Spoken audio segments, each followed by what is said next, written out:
Senator, we hear that those two horrible moderates, that they're holding up the entire Senate, but they forget that there's 50 Republicans plus the two moderates.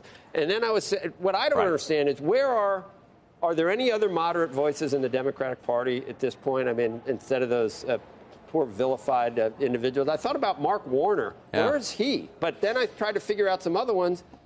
And, Durbin, and Coons, Senator Coons, no. Are there any others? Where are they? They know better than this, Joe, don't they?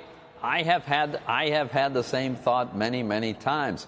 I mean, if it were 10 years ago, none of these ideas would be getting any traction, or at least very few of them would be getting traction with moderate Democrats. But now we hear this silence, but for two who have registered their concerns and their complaints. I don't know. Maybe the Democratic Party has just almost entirely made a huge move to the left. I said it earlier, Senator. Senate Budget Committee Chair Bernie Sanders. And I'm saying that without a hint of irony. But when you say that in a sentence, then it sort of explains everything. Hey, Senator, let's talk about your payment to order. It sounds like you like the Wild Wild West. You got the GameStoppers, you got the GameStop, you got the apes and the AMC guys, you got all these, the gamification of it, and you say, let it fly, baby, let it roll. We don't want to do anything with payment to order. We want free commissions because it's democratizing everything. Is that what you're saying with this? Well, so first of all, what I'm saying is I remember when I first got out of college, when I first worked in finance, and when I finally had enough money to buy a few shares of stock, I was appalled at how much I had to pay in commissions. A very modest purchase, which was all I could do at the time, would easily cost me $100 in commissions or more. Today, an American of modest means can buy stocks and pay no commission. We've democratized our markets enormously. We've had a massive increase in the numbers and percentage of Americans who are investors. That is good for them. And payment for order flow is one contributing factor. Technology is a big part of it as well. But this is a mechanism that has helped. Consumers have no-cost trading, and it has helped innovators. So new platforms have been able to come into existence. Small companies have been able to develop some market share. So I'm asking the question of the SEC, what's wrong with this model? Tell me what's wrong, and tell me about a better model, and I'm all ears, and I hear crickets. So I don't think we need to fix something that isn't broken. Super excellent execution, right, at better than exchange posted prices, and not having to pay a commission for that. I've yet to hear what's wrong with that.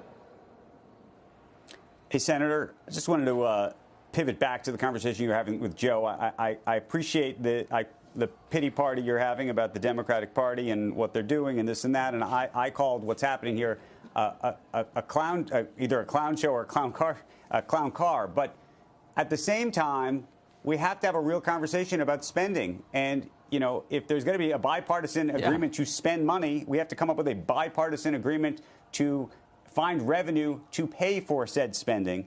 And it feels like the Republican Party as well seems to go, I'm happy to spend all this money, but then when I actually need to pay for it, I can't find it. I can't do carried interest over here. I can't do capital gains here. I can't do estate taxes here. None of it works because when you actually get into the details, there's too much of a problem.